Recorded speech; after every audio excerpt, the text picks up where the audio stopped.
So apologies for my disheveled appearance, but I've had a major injury, and basically this is the way it is. Um, I'm doing this work as an attempt to communicate with people and to stop myself from going crazy, I suppose. It's a very strange situation that I find myself in, and I am looking for ways to survive it. Um, I'm doing this on mobile phone, so I'm sorry for any difficulties with it. So basically, I don't actually know what's going on in my life. I woke up some time ago, I don't know how long, and found that I was in this very difficult situation. Um, I've lost my memory at the moment, so virtually all of it. I don't know where I live, for example. I have some addresses in my head, but I don't actually know which address I live at. I have two children, and I was married. I think I'm not married anymore, but I don't really know the situation. I don't know things like my phone number. I have phone numbers in my head, but I don't know which one is mine. I don't know where I work or anything at all. So I'm in supported living at the moment, and I've been here for some time, maybe 3 months or so. And I think I had my accident 11 months ago. I think I fell from a building, and I was in hospital for 8 months and then moved from there to here. So supposedly this is progress, but it just doesn't feel like progress. But I'm very grateful that there is some progress, even if I can't feed them. As I think I've said, I'm not sure what I'm trying to do with this, but I do want to communicate and maybe in some way help other people that have been in this sort of situation. It is absolutely crazy to just wake up and find everything changed so drastically. So I'm in this supported living. I don't know where I live and what's going on with my children, for example. I know I have two children, but the only thing I know about them is their names. I don't even know how old they are or anything. So I have no idea about how they're being looked after, where they are, etc. Of course, they're with their mother, but I'm not in touch with her either, so I don't know the situation.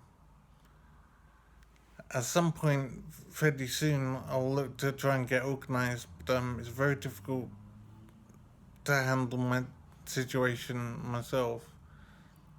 So it's difficult to then start looking to manage other people. I think I have to work very hard to become part way normal. And the biggest problem is my memory, and to not have a memory is so awful and so strange.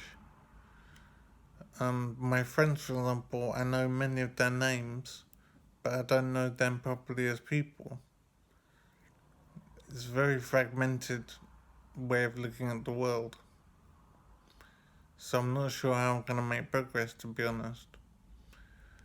As I say, I'm doing this as an attempt to keep my sanity and communicate with people.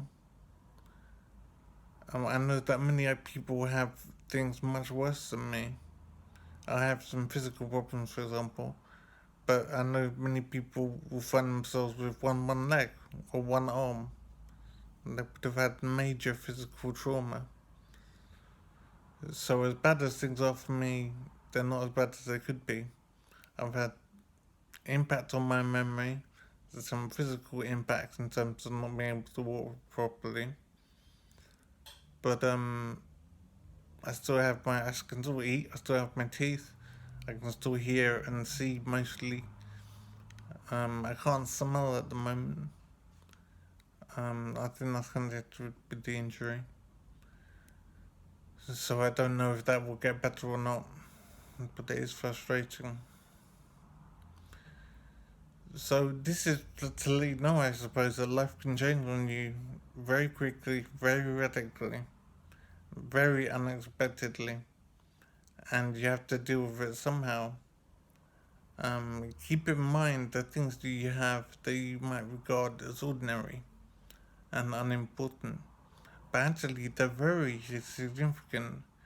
So the fact that you can remember things and you can speak freely and you don't have constant pain, that you can go walk up and down stairs, open and close doors properly, that you can run if you want to and pick things up. All these little things are actually very difficult to do and accomplish, but you're so used to it now that you don't regard them as important. But try and realize the things that you can do.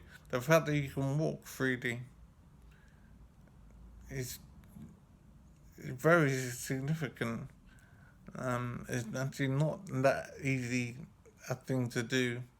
So be aware that you can do these things and try and appreciate your life. Because when it's taken away, as in my case, when functions have been taken away, it's very annoying, I suppose, and tragic that I didn't appreciate these things before. I'm not sure what difference that would make, to be honest, but I do miss being normal now, and I really hope that I can recover to some extent. I don't know how much I'll recover. No one can tell me. It's just a mystery to everybody. But I'm still hopeful that I can get partway back to being normal. But I will have to just see how it goes.